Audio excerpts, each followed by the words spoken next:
Let's turn back to this guy, Zohran Mamdani. He is being called both a jihadi and a leftist. And which one is he?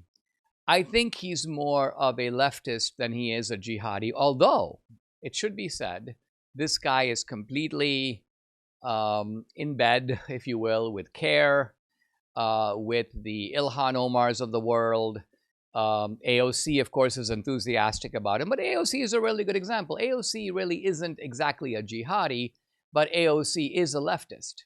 AOC is a socialist. And what kind of a socialist? Well, an identity socialist, to use a term that I used in the United States of Socialism. And by identity socialism, I mean a kind of weird hybrid of classic socialism, the rich against the poor, the working class, the evil capitalists, the let's go after the billionaires. That's classic Marxist rhetoric. And the identity part of it is it's mixed in with advocacy of prostitution, a kind of sympathy for drugs, which I don't think Marx would have been on board with, a big LGBTQ agenda. All of this is this guy, Zohran. This is all part of his agenda. Let's look at some of his positions. Defund the police. He's even talked about abolishing NYPD. He's talked about abolishing prisons. He's talked about abolishing private insurance, banning all guns, legalizing prostitution or sex work, safe injection sites, drugs, ending cash bail, ending cooperation with ICE. So this is, I won't say this is the Democratic Party, because the Democratic Party is a bigger tent than this, but this may be the future of the Democratic Party. And I think I was looking at some of the interviews with young people who voted for this guy, and they're actually asked, do you want socialism? And interestingly, most of them say no. They say, but we're not voting him for that reason. They say, he's one guy. He's not going to bring socialism. What can he do on his own? What they say is, we like him because he's young. We like him because he's cool. We like him because he is going to take the battle to Trump. We like him because he's a new generation of leadership for the Democratic Party. So I think what the young people are saying is, we are tired of the Chuck Schumers of the world. We're tired of Vodka Nancy. We're tired of these hobbling older figures who, by the way, have been running the Democratic Party like it's their private plantation, right? If you don't do what they say, they won't back you in your race and you're out. I think at one point, talking about AOC, I remember Nancy Pelosi said something like, well, a glass of water could win that race. We don't need AOC. We can transpose her out, put somebody else in, they'll win. So you can imagine how AOC felt hearing that from Pelosi. So there is here a movement, I think, of the kind of young leftists to push out the old leftists. Because the old leftists are very left. Nancy Pelosi did a lot to move the agenda leftward, even though she never purported to be all that far left. Now, another reason for this Mamdani guy's win, but when we say win, he's not the mayor.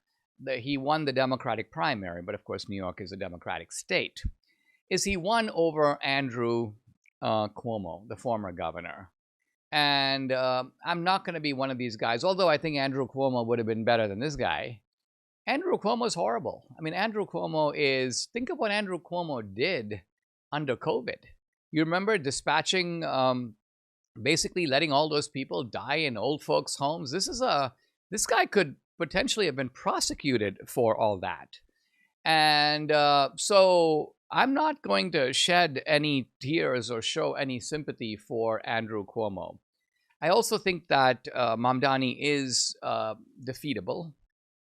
This is not a fait accompli, but to defeat him, you need a centrist candidate that can mobilize fairly broad swaths of support. Who is that person? Well, most likely it is Eric Adams. Eric Adams is probably going to run, for sure.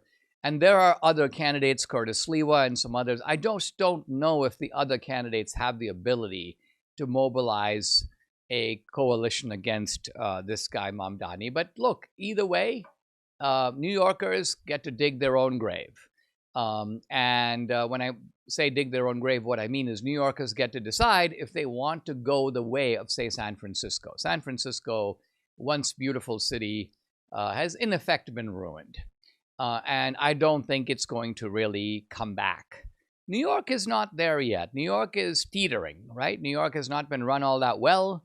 Lots of people have left New York for Florida. Probably now there are some more people making airline plans or looking at Florida real estate. Kind of a nice time, by the way, to own some Florida real estate because New Yorkers might drive the price further up. But New York is salvageable. It doesn't have to go the way of San Francisco. And whether it does or not is going to be in the hands of the New Yorkers themselves.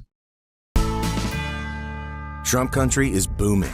We're building, hiring, and winning in America because energy tax credits put America first, bringing manufacturing jobs home and creating a stronger middle class. Jobs and factories will come roaring back into our country. More production at home will mean stronger competition and lower prices for consumers. And America's comeback depends on American energy. President Trump, keep what works. Don't repeal energy tax credits. Paid for by Built for America.